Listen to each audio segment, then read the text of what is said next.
안녕하세요. 살아있는 책 산책입니다. 오늘 산책길의 책은 구라하시 마야코의 인간 관찰입니다. 혼자서 살아가지 못하는 세상이기에 사람들과 부딪히면서 때로는 시너지가 나고 때로는 갈등이 생기기 마련입니다. 그렇기 때문에 사람 사이를 다루는 책이 인기가 많고 다른 사람이 왜 그럴까, 나는 왜 이럴까 등의 생각을 하게 되지 않을까 싶은데요. 오늘 소개해드릴 책은 애니어그램인 성격 진단 검사를 기반으로 한 책입니다.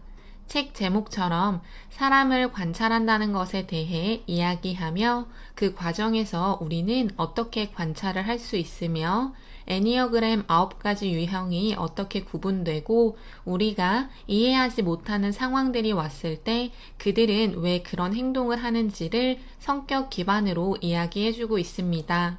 그리고 각 유형별로 스트레스를 받는 상황이 왔을 때 어떤 식으로 자신을 표현하고 어떤 유형들이 서로 잘 맞는지를 정리해주고 있습니다. 환경과 교육으로 단단해진 성격이라는 깁스를 풀고 몸과 마음과 머리를 일치시켜 본래의 자신으로 돌아가게 하는 심신의 균형을 바로잡는 프로그램을 고안한 저자는 일본 전역에서 많은 사람들의 성격을 분석했다고 합니다.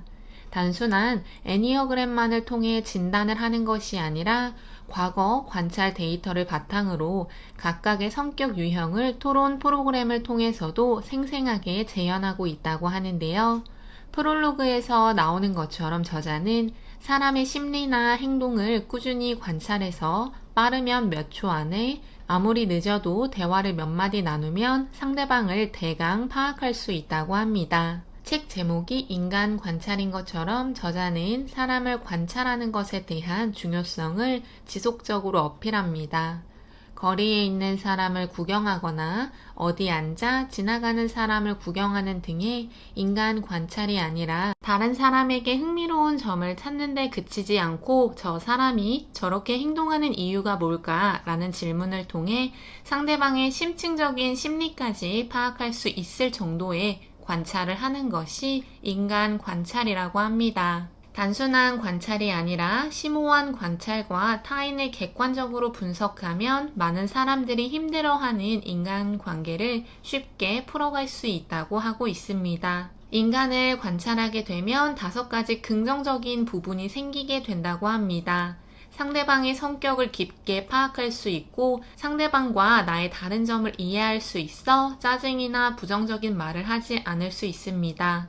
다른 사람을 관찰하는 것을 통해 내 심리적 기제를 파악하게 되어 나를 더 잘 알게 된다고도 하며 인간관계를 형성할 때 어렵지 않게 다가갈 수 있다고 합니다. 상대방을 순수한 호기심 어린 눈으로 바라보고 관심을 가지면서 깊은 관계도 맺을 수 있게 된다고 합니다. 마지막으로 의사소통을 하면서도 오해가 없다고 하는데요. 기본적으로 이 부분을 정리하면서 결국 내 관점에서만 바라보는 것이 아니라 사람을 관찰하는 것을 통해 그 사람의 눈으로 상황을 바라보는 것이 인간 관찰을 통해 우리가 길러야 하는 역량이겠다는 생각이 들었습니다. 저자는 이 장에서 사람을 관찰하는 방법에 대해서 이야기합니다. 옷차림, 자세, 얼굴과 눈, 앉는 자리, 메모 습관, 책상의 청소 상태, 의사소통 스타일, 자기 주장, 반응 속도, 말버릇 등을 통해 우리는 사람을 관찰할 수 있다고 합니다. 다른 사람에게 자신을 과시하기 위해 명품을 몸에 지니는 것처럼 단순하게 생각할 수 있는 부분도 있었고 자연스러운 색감의 옷과 선명한 색의 옷을 입으면 성격의 일부를 알 수 있다는 이야기처럼 입은 옷의 색상만 보더라도 성격을 알 수 있다는 내용 등을 보며 관찰을 통해 100% 그 사람의 성격을 우리는 파악하지 못하더라도 일정 부분은 참고할 수 있겠다는 생각이 들었습니다. 자신이 타고난 것과 자라면서 부모에게 배운 것이 성격을 이루는 2가지 요소라고 합니다.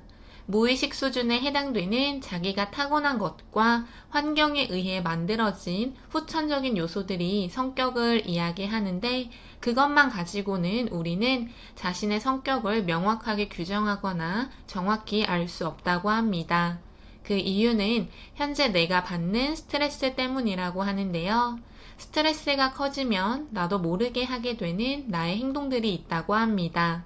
나뿐만 아니라 공동체 생활을 하는 우리는 타인의 모습에서도 스트레스를 받았을 때 무의식적으로 나오는 반응들을 캐치해서 그 사람을 이해해 주는 것도 필요합니다. 저도 학부 때 애니어그램을 진행했었는데 어떤 유형인지 기억이 나지 않지만 책을 읽으면서 몇 번의 성격이 보인다는 생각이 들었습니다.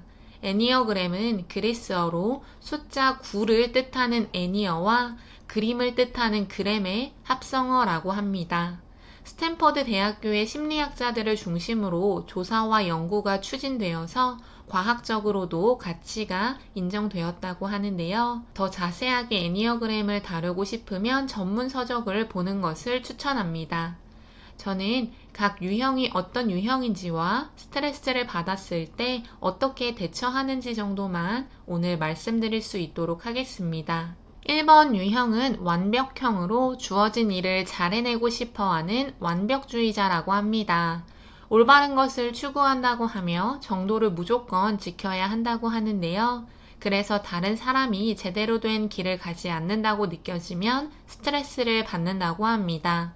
스트레스를 받으면 다른 사람을 비판하게 되고 자기가 가진 기준을 계속해서 다른 사람한테도 강요한다고 합니다.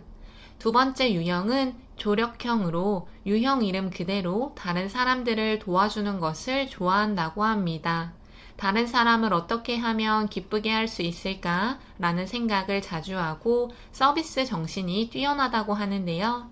하지만 스트레스를 받는 상황이 오면 자기가 상대방을 기쁘게 하고 친절하게 대하는 것처럼 상대방에게도 그런 모습을 강요한다고 합니다. 3번 유형은 무엇보다 목표 달성을 우선순위로 두는 성취형이라고 합니다.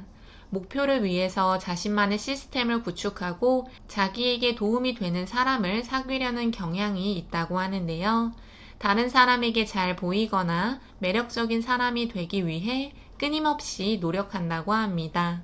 하지만 스트레스를 받게 되면 사람을 평가하는 경향이 있고 자기에게 가치가 없다고 느껴지면 끊어버린다고 합니다. 네 번째 유형은 독창형이라고 합니다.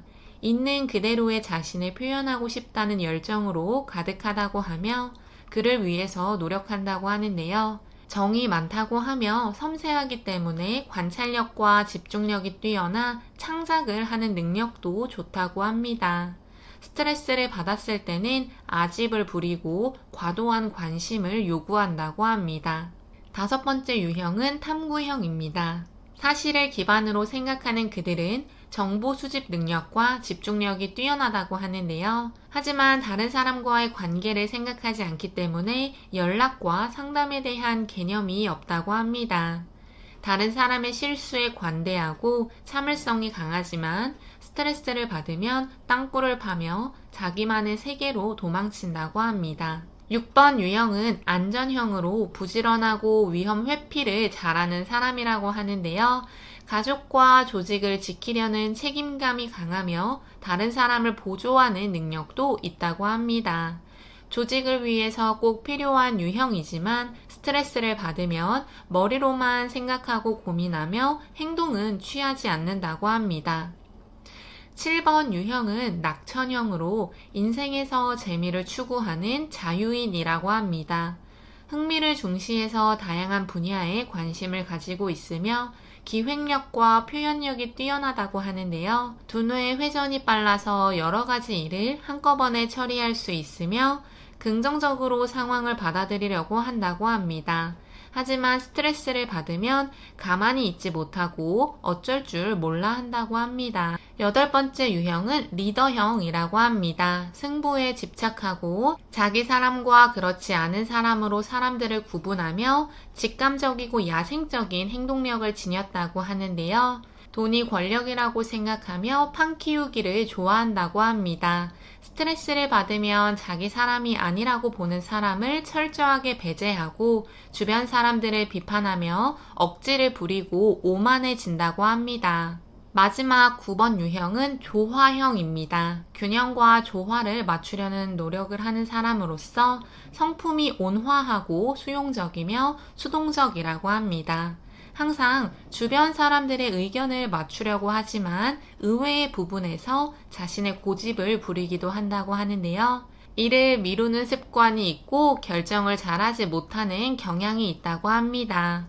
스트레스를 받았을 때는 반응을 하지 않는 유형이라고 합니다. 각자가 바라는 점을 제대로 파악하면 사람들 사이에는 문제가 없다고 합니다. 다시 이야기해서 자기만의 관점을 고수하는 것이 아니라 사람을 관찰함으로써 그 사람의 관점도 파악하고 서로 이해하면서 대화를 하고 관계를 만들어 가야 한다는 것인데요. 옳고 그름을 판단하는 것이 아니라 상대방을 인정하고 배려하면서 함께 해야 한다는 것을 저자는 말하고 있습니다. 또한 이 책에서 재밌던 부분 중 하나는 의욕의 스위치를 켜게 하는 방법이었습니다. 애니어그램 9가지 유형을 인간행동 유발 요소로 본능, 감정, 사고 이렇게 3가지로 구분할 수 있다고 하는데요. 그때 완벽형과 리더형, 조화형은 일단 경험해보지 않은 본능이 그들의 행동을 유발하게 한다고 합니다. 따라서 간접 경험을 할 수 있도록 해주는 것이 중요하고 조력형과 성취형, 독창형은 감정이 행동 유발 요소이기 때문에 사진이나 동영상과 같은 이미지를 보여주라고 합니다. 사고 그룹에 속하는 탐구형과 안정형, 낙천형은 정보가 그들의 행동을 유발시킬 수 있기에 방대한 정보를 제공하면서 설명하는 것을 통해 의욕의 스위치를 켜게 하라고 합니다. 책에도 나오지만 내 성격이 나 자신이라는 것은 아니라고 합니다. 저 역시 이 말에 공감하며 사람은 환경의 영향을 받는 존재이기 때문에 어떤 환경에 처해 있는지 내가 어떤 상황인지가 중요하다고 보여지는데요. 또한 사람은 모두 선악을 가지고 있는 존재이기에 하나의 성격으로 모든 사람을 규정할 수는 없다고 생각합니다. 그럼에도 불구하고 우리는 책 제목 그대로 다른 사람들을 객관적으로 관찰함으로써 내 생각만, 내 성격만 일관되게 고집하는 것이 아니라 상대방의 성격과 생각도 들여다볼 수 있는 힘을 길러야 하는 것이 중요하다고 생각합니다. 오늘 산책길의 책은 구라하시 마야코의 인간 관찰이었습니다. 감사합니다.